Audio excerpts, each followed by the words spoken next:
Congressional approval is needed for military and more activities overseas. President Bush came under a lot of backlash for going over to Iraq without getting congressional approval.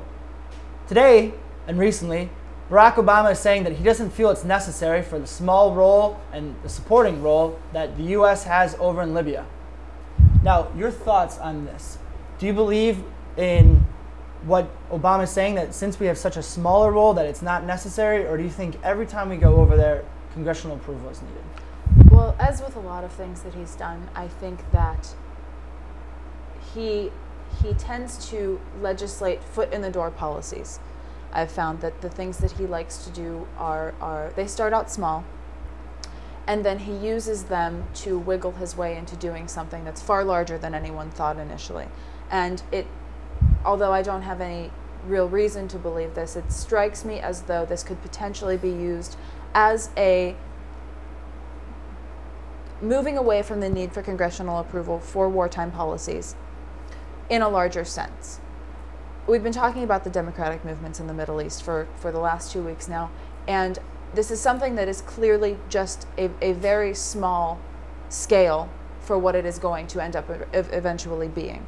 And I could very, very easily see this country getting involved, potentially in over its head, potentially something like what we've been seeing in Iraq and Afghanistan over the last 8 years.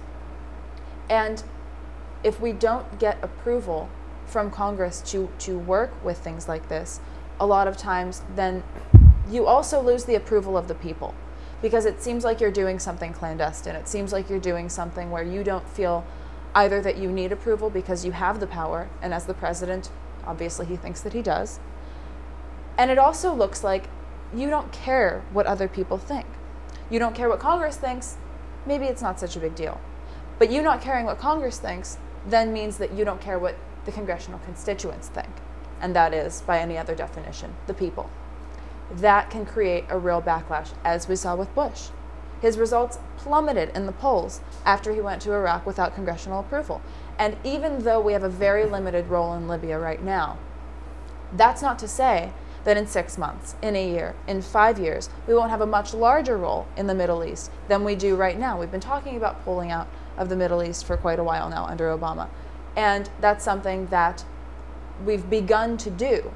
But now we just mentioned within the last half hour that Iraq is asking us to stay. What does that mean? Does that mean that we are going to re-swell our troop numbers? Does that mean that we may end up with presences in the Middle East in places that we weren't in a couple of months ago? With all of these issues with these democratic movements in these very, very politically and militarily unstable countries, what does that mean for us? We are effectively the world police. That is the fact. How are we going to handle this? And I think that him overstepping the need for congressional approval for certain military activities is a foot-in-the-door policy to say, I'm going to make this decision right now, and then we're already going to be in there, so I can make further decisions on my own. And that's just what I think about that. I mean, limited role, I don't think over 100 cruise missiles and $200 million worth of munitions in the first 4 or 5 days of the operation is a limited role. I don't know, specifically the War Powers Act doesn't really make specific exactly what type of military incursion is required to place the president under the guise of the act. 60 days after initial military contact, you're supposed to get congressional approval.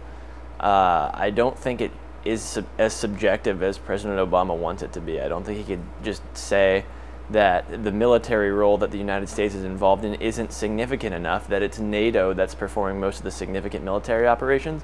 Well, what is NATO? NATO is nothing without the United States. So we fund, primarily the funding of NATO comes from this country. The infrastructure for all of their operations come from this country. And I don't think that there's a huge difference between what our limited quote-unquote role has been and what a large-scale military kinetic operation. I don't really think anyone's ever actually defined that, but non-boots-on-the-ground type of aerial campaign. I don't think that there's any line to be drawn between what's happening in Libya right now and any sort of small thing that wouldn't require congressional approval. I mean, it's not like we're using a carrier in Haiti to aid after a natural disaster. We're there killing people, and so I think that probably that he should be seeking congressional approval, and there's a reason why that they're given a 60-day window in case anything happens as an emergency. That time has come and gone. It's time to either get NATO to quit doing this, or see if the people of the United States want this to be happening, which by and large they don't. If I can make just one more Sure. quick point about this. It's always interesting to see the backlash that is very blatantly coming from one side of the aisle or the other. So for instance, going back to Bush, he went into Iraq without congressional approval. Democrats were up in arms. Obama wants to go into Libya. We already are in Libya, but Obama wants to continue the presence in Libya without congressional approval. Republicans are up in arms.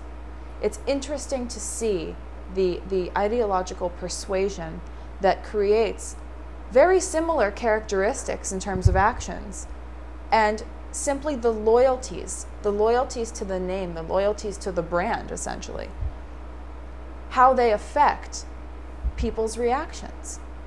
It's still occupation without congressional approval, regardless of who's doing it. But because one is branded a Democrat and one is branded a liberal, you have people on the other side of the aisle going up in arms.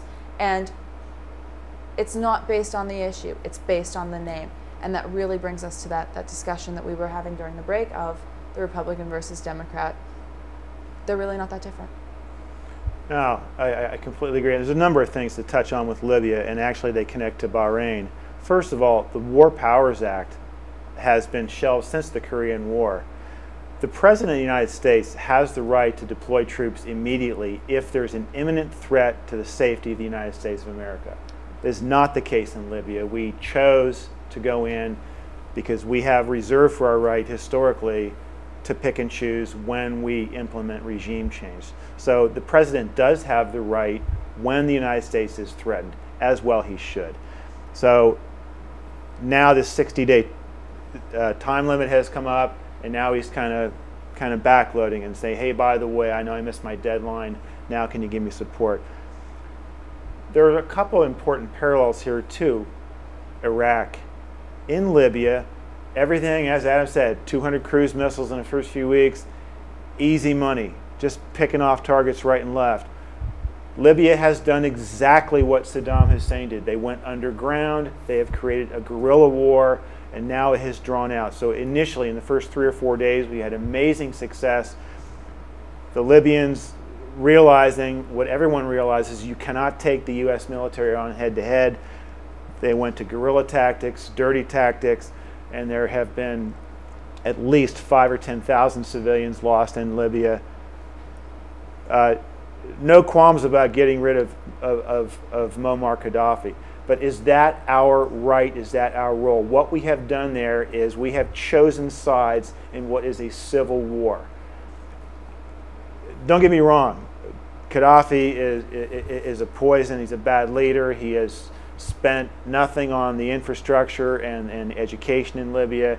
He's a bad man. But we have arbitrarily gone in with regime change, no threat to the United States. And this gets to the changing role of NATO. NATO was designed solely to protect Western Europe against the Soviet Union. Well, the Soviet Union has been gone now for almost 20 years.